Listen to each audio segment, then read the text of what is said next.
In my last episode, I built this lovely little home for the piggies, and I had mentioned that I'd never seen a boar on the server before, and today I was trying to find some more peat because my stores are a little low, and I was over in this forest just over here, just right by my base, and oh, that's Raylus's base. This forest right here, there we go, and I found the boar and just like smacked him with my empty hand and he followed me here.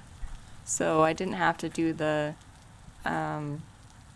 long drawn out process of using fence posts and water streams. He just ran right into the pen. So I now will have a very decent supply of fat and extra supply of meat, and I'm really looking forward to the little piglets because they're absolutely adorable. They're just so cute. So I am definitely looking forward to that. The 1.14 update is out, and now we have it on the server. So here I am customizing my little character here, and she's looking a little more feminine than the base model. I went ahead and went with long strands, classic ponytail, and I'm not going to go through all of these with you, but I just had to show you these right here. You can have your very own Princess Leia in the game if you really, really wanted to. It just kind of cracked me up. So I also chose to go with the Hunter class, and they have plus 10% range damage, 30% ranged accuracy. I don't really use bows very often, but I was debating between this and the Clockmaker, which has the frail and negative thing for the bows and the negative 15 weapons damage. This one also has the negative 15 weapons damage. It also has a negative 15 ore drop rate, which I'm not really concerned about because I use bombs anyway, and I'm not chipping away at them. So I felt like this was the best option for me. I'm not going to go through all the classes. If you want to spend time and figure out which one is best for you, by all means, go ahead, check them all out. But I think this is what I'm going to be going with, the Hunter here. And you can barely see my little character's eyes peeking out there, her little eyes. So we begin in a brave new 1.14 world, and I think we just dropped all our clothes on the floor. Yep, and wow, look at all this rot in my inventory. I think I had a bunch of berry bushes because I was working outside, as I will show you in a moment. And let's see. I'm going to need to get some food soon, and since it's been a couple days since I've logged on, it's almost certainly all rotten. So here is what I've been up to. I kind of got a little infrastructure going, and I got my little alley and archway started to go over here to what will someday be my workshop in here. Since how many people are on? Holy cow. I haven't seen that many people on ever. Obviously, because the new update has dropped and everybody's super excited about it, I'm just flying on this road because you get plus 20% on the road, and then the Hunter has plus 10% as is. So yeah, that's nice. Do I have any armor on still? It's been a while since I've been in here. So there is now a warmth thing going on. They're all pretty beaten up, and I think you can just put them in a crafting grid with some linen or twine and it'll fix them up a little bit. This guy's got so much clothes on. I will not have to worry about getting cold.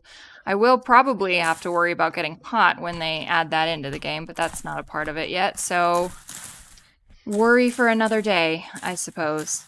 Okay. But yeah, this is all I really have to show for all of my absence because I haven't been on a ton. But yeah, I've got a nice little alleyway that'll come to what will someday be the workshop. And now that with the new update, there is steel and everything, I think my they're not called bloomeries. I haven't done a whole lot of research into the 1.14 yet, but the things that makes the blister steel, that makes the steel, I'll probably be putting them over here in this area because they are quite large and they're not really indoor type things. So it wouldn't really make sense to put them indoors anyway. So they're going to go out here, and I definitely have a lot of resources that I need to gather before I can even start to attempt those. So, because like I said, I wasn't really focused on 1.14 whatsoever. Whereas like other players on the server, Seku, I think, for example, already has three of those furnaces. And yeah, so I am definitely starting out behind on that one. But I mean, it's not like it's a race, but so I have some work to do, getting resources for making steel and getting this all built up to house all of my work stuff, excluding the massive furnaces, of course. So I'll see you in a bit. I decided to head over and take a look at my pigs to see how they're doing, and we did get a little bit of a miniature pig explosion going on, and we ended up with a bunch of sows. So we have the one boar from before, and now we have 5 sows. Six? We have 6 sows. So we've got ourselves a proper pig harem here. And so I'm probably going to cull a couple of the sows, because if every single one of these ladies had pigs, I would definitely be over the 10 animal limit of the server here. So they will be... They'll find the sharp point. That was rough.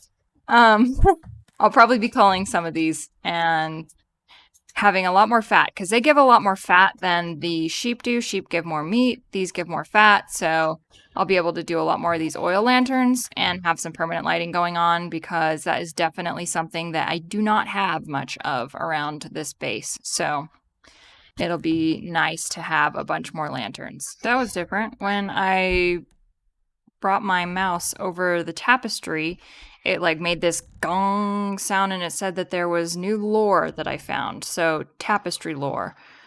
The morning. I am unfamiliar with this scene. I suppose there is much I am unfamiliar with now. Life continues unabated through all these years. Okay, that was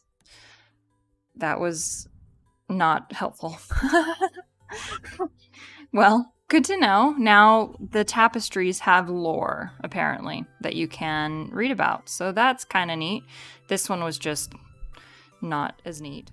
With the 1.14 update, we now have meteoric iron as its own class.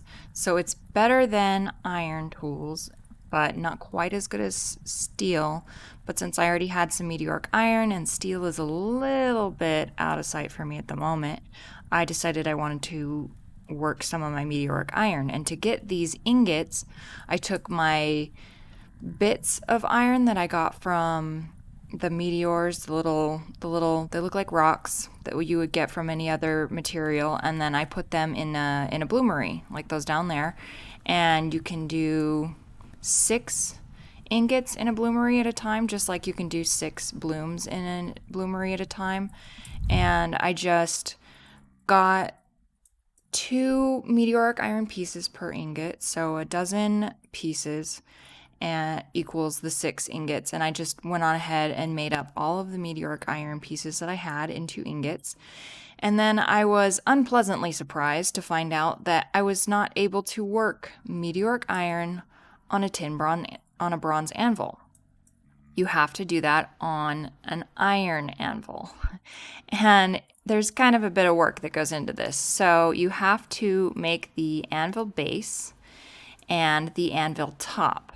And this right here, this base, will take 5 ingots with a margin of error of only 2 voxels. So it's kind of an intensive process that you have to make sure you get all correct and don't mess up, because you have 2 voxels to play with here.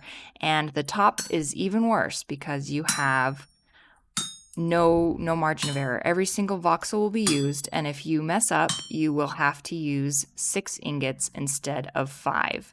So I am going to carefully spend the time to get this all worked out. That didn't go the way I wanted it to. And I will be back to explain how we will weld them together. And there is the base of the anvil completed, and the wiki was a little overdramatic. There was more than just one voxel to spare.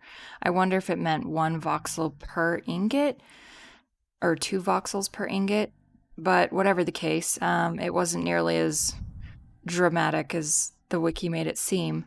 And they did, however, recommend to start out with a plate instead of using the 2 ingots to start. And I think that's probably a really good idea, since you start out with this large square base, and it would go a lot faster if you were starting out from a plate instead of a pair of ingots like I did. So go on ahead and try that for when you give it a go. I was just too impatient. I didn't want to wait on my slacker health hammer here. Oh, look at that. It knows I'm talking about it.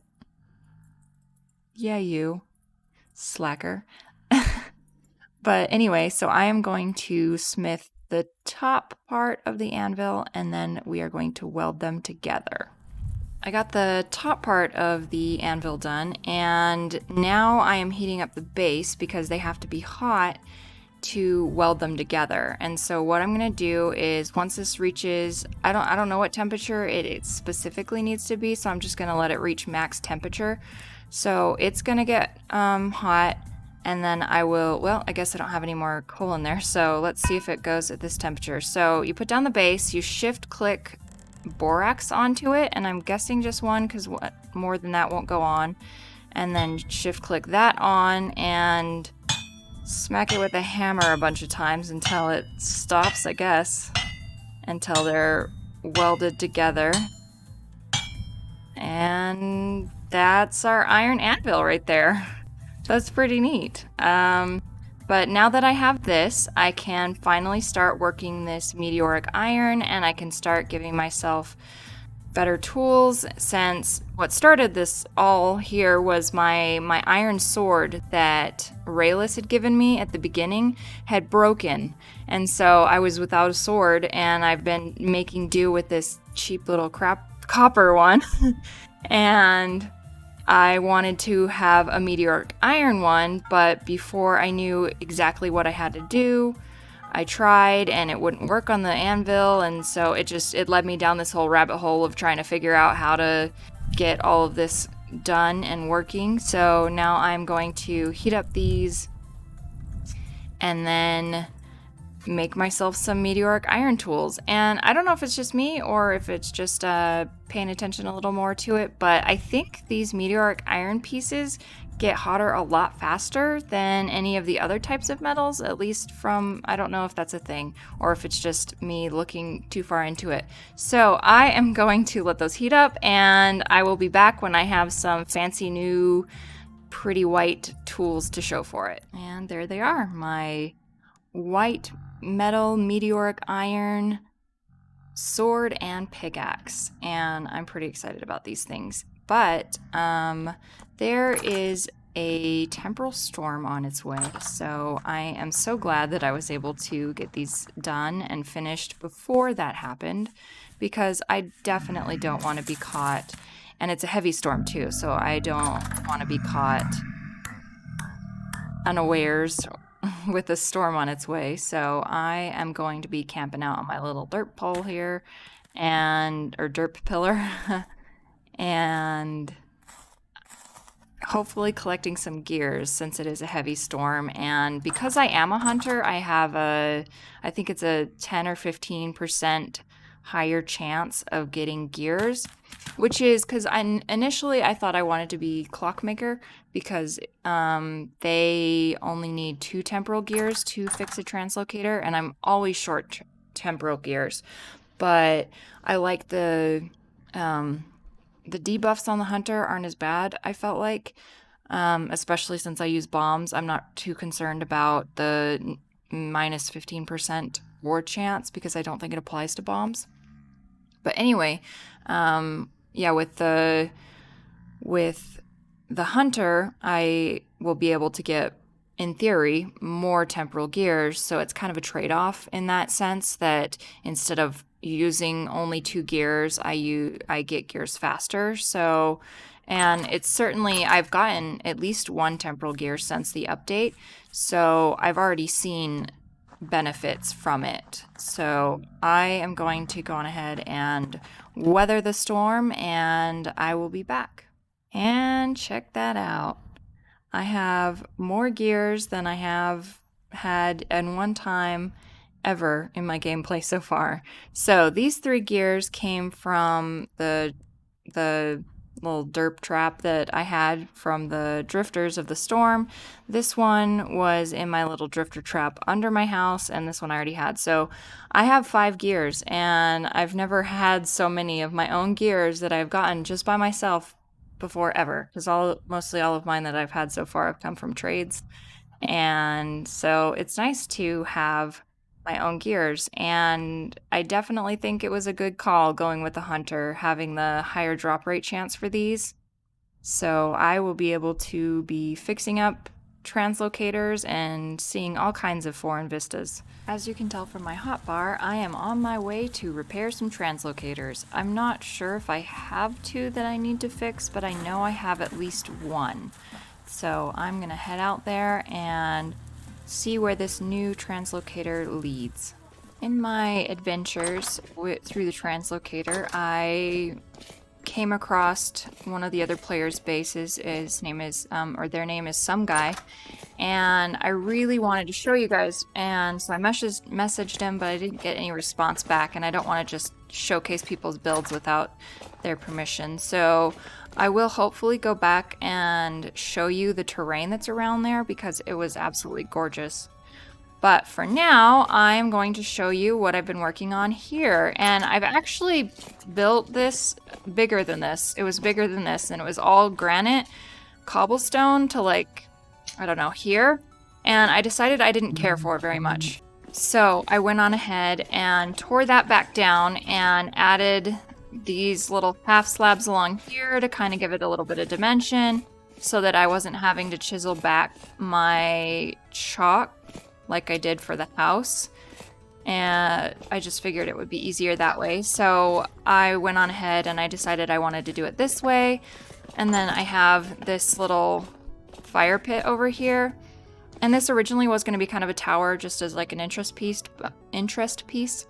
But with the fire pits in here, I think it will make more sense to have this be like just a gigantic chimney, and it might have a 2nd story fire pit in it too.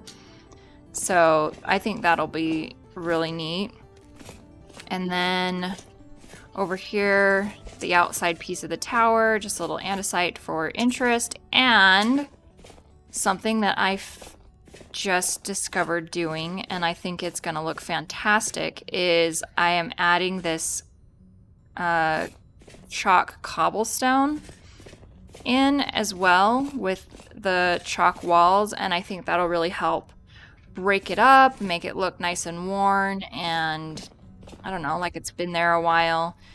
So I'm gonna go on ahead and do that. I'm gonna do probably this whole the first story will probably be this like broken chalk walls, and then the 2nd story will be cantilevered a little bit out, and it'll have more the Tudor style look on top. But for now, it'll be this kind of ruined chalk down here on the bottom. And I need to go through and like punch out where I want windows and stuff like that, so it's still work in progress. And I've kind of got a little bit of my stuff in here. We've got the kind of a forge area for smithing and stuff. Got charcoal, and I have hematite here. It doesn't really belong there because it's, well, I guess it does. Put all of my metals here, but I really like this. I got this inspiration from Aladark.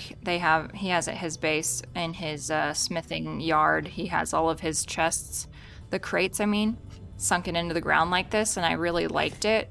It's a very smooth and aesthetic way to have all of your stuff ready at hand. I've got a couple of tool racks here, and I'll probably put more in other locations, or I'll just add another row on top of this and bring it over all of my tools that I have in the house so that I can actually put some pretty interior design of some sort in here once I can get this kind of under control. See, I have like random chests sticking out, and it's kind of a, you know, like when you're moving and everything's kind of a low-key disaster all the time. So that's kind of how my house and storage area is right now. So I'm gonna go on ahead and work on this a little bit more and then bring you guys back in to show you what I got. Got myself a little window now, and this time, unlike over here where it's a multi-material block, this is it's its own little piece here where I can just, so if I have a window that's like this, it'll have to be the exact same. I mean, it'll have to be right on in line with the way this is, but I can copy this in theory and put it somewhere else. And so then all I'll have to do is cut a hole for the window, and it'll be like pre-made windows. So hopefully that'll be easier for me. I'm definitely interested in trying to get this to be more of an additive than subtractive build. So like this here, I added this on the outside instead of chiseling out, and then I added this onto the outside instead of chiseling it out. Just to save myself a little bit of grief and hopefully keep me a little more motivated to keep working on it. And I added a couple more seams here on the sides. I think all of the corner edges kind of things are going to be more these broken down, because that's where they would get the most wear, is on the corners, and then like fault lines and stuff like that. So I am enjoying this build so far. So let's get some more done. Hatch and Slay has been in the area here and found this teleporter right here, and it is right next to my base. So I just activated it. So shall we see where it goes?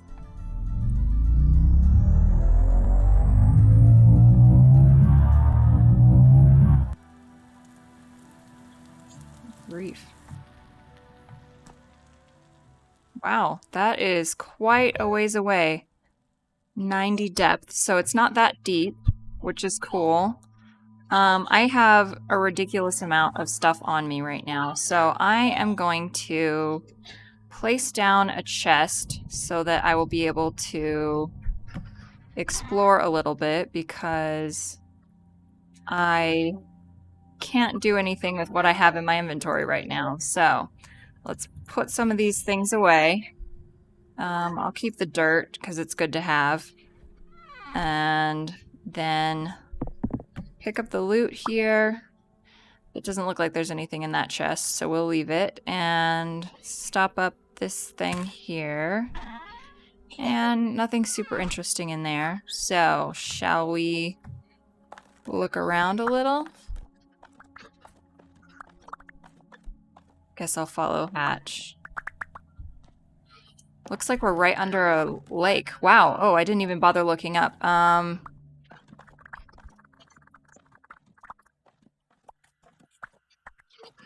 I don't think they realize just yet that we're underneath the lake.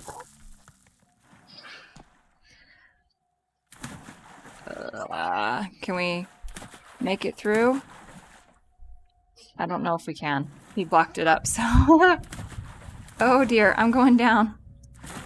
Still going down. Alright, that was an adventure. Oh no. And I keep going down. Okay, let's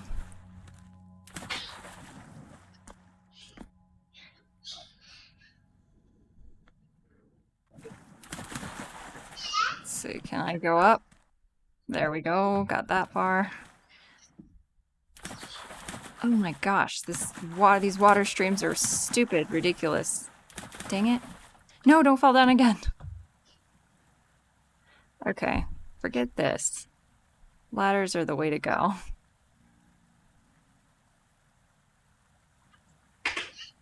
Okay, there's a ladder for there and there and there.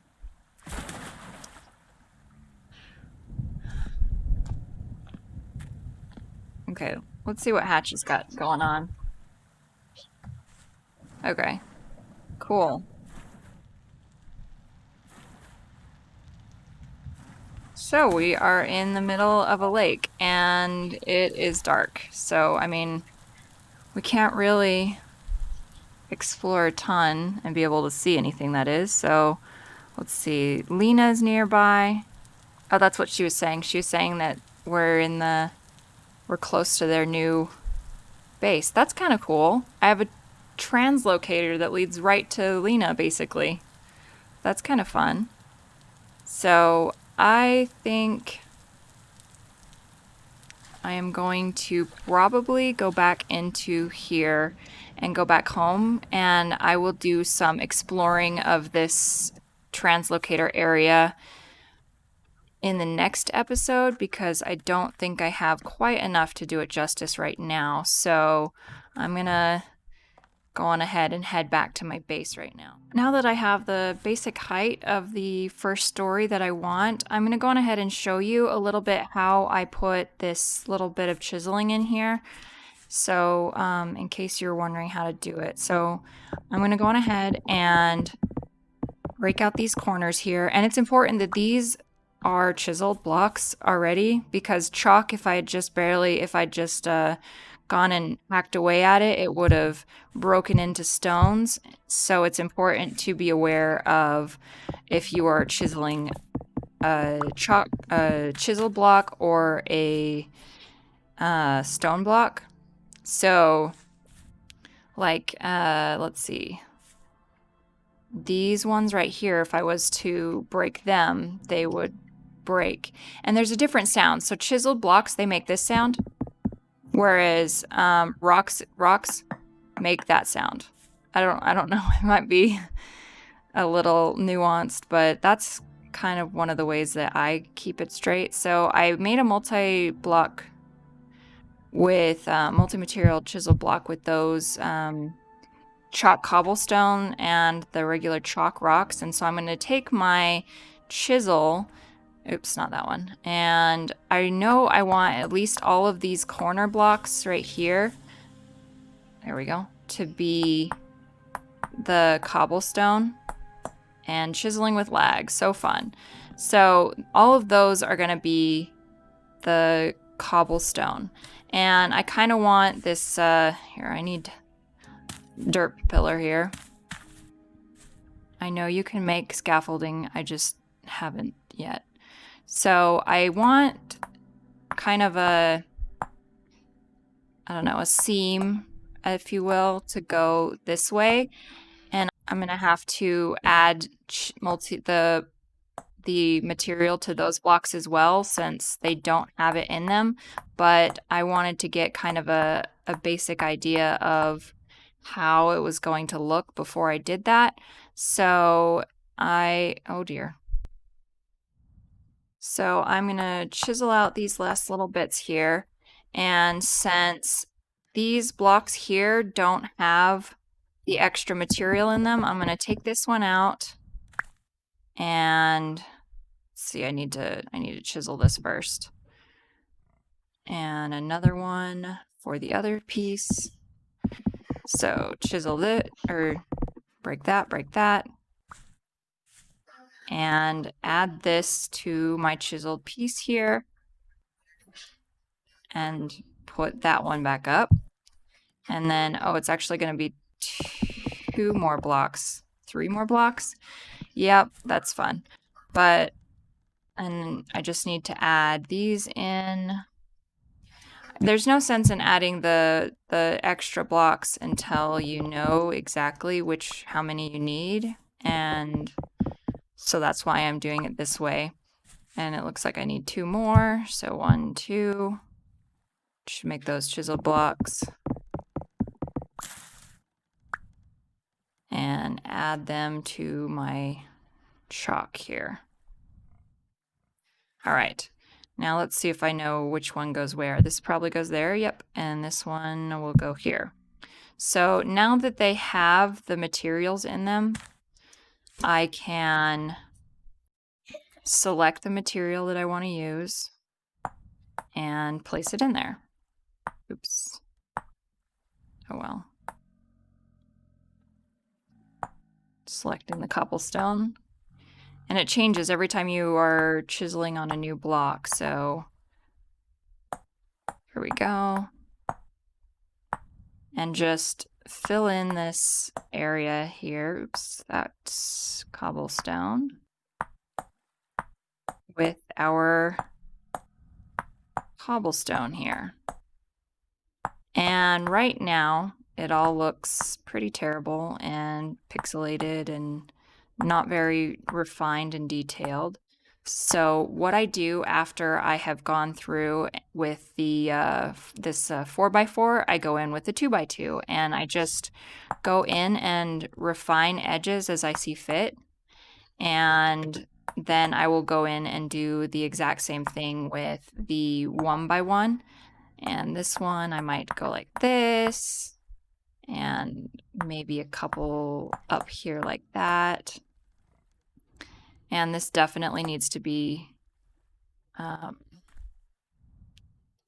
changed a little, and I think we have to hit it face on because this is a different block than this one, and you can't chisel onto a different block with the one you have. It's weird. And I think that one doesn't have the extra thing in. So what I'm going to do instead is I'm going to go like this and put chalk there because I'm not going to be able to go on this side of the block and refine that since there's no cobblestone in that block. So go through and add the 2x2 pieces, and once I'm satisfied with that, I'm going to go on ahead and go in and add in these little 1x1s and I'm going to extend this out so it's kind of more of a veiny crack there. And I'm going to, let's see, just keep hitting the wrong buttons. I'm going to kind of add a little bit of a veiny crack over here. And when working with the 1x1, especially since these textures are so similar, when you're working that small, I like to break one out and replace it immediately. So there's a little bit of a detour piece right there. And I'm going to smooth out some of these edges a little bit. But yeah, that is... Sorry, there's a awful dirt pillar in the way. I wonder who put that there. Let's get that out of the way so you can see it properly. But yeah, that's how I do that. That's how I go in and put all the detailing in. I still need to go in on this side and kind of add in a little more detail. I probably won't have a big giant crack in it like I do on this side, but that instead of having just giant white walls that are kind of atrocious, I have a little bit of detail and awesomeness in them. So I think that's all I have time for today. Thank you guys so much for watching, and if you liked it, be sure to hit that like button, and if you really loved it, be sure to subscribe so you can see more of what I do and learn more about how I chisel and the different methods I use. So I can't wait to see you guys in the next episode.